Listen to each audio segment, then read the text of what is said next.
இரட்சிப்பினால் இருதயம் களிகூரும், பயப்படாதே.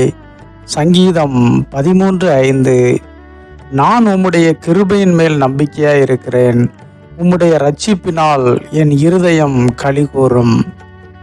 இரட்சிப்பும் சந்தோஷமும் ஒன்றுக்கொன்று தொடர்புடையவை. இரட்சிப்பு வந்ததும் தானாகவே இருதயத்திற்குள் சந்தோஷம் வரும். இருதயம் அப்படியே பூரித்து களிகூரும்.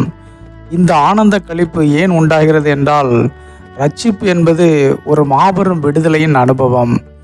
சிறைச்சாலையில் இருந்து வெளியே வந்தால் என்ன விதமான மகிழ்ச்சி உண்டாகுமோ, அதே விதமான மகிழ்ச்சியும் அக்களிப்பும் தான் இரட்சிப்பின் போது உண்டாகும். இரட்சிக்கப்படுவதற்கு முன்பு நமது இருதயமானது இந்த உலகத்தின் மாயையில் சிக்கி கிடக்கிறது. உலகத்தின் பாவ சந்தோஷத்தில் மூழ்கி கிடக்கிறது.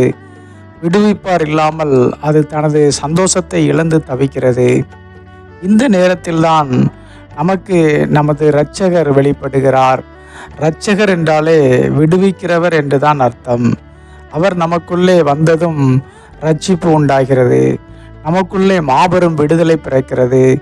இப்போது நமது இருதயம் களிகூறாமல் என்ன செய்யும்?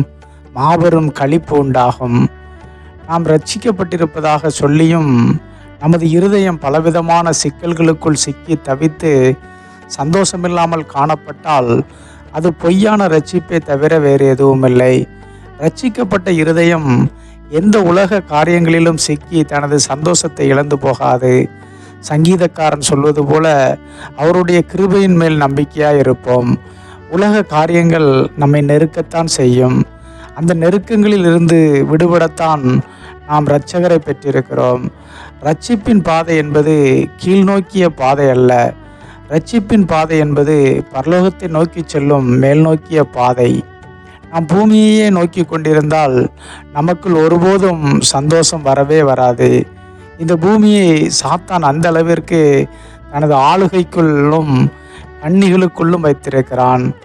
பரலோகத்தை பார்த்து கொண்டே நமது பாதையில் நடந்தால் மட்டுமே நம்மால் பரிபூர்ண சந்தோஷத்தை பெற முடியும்.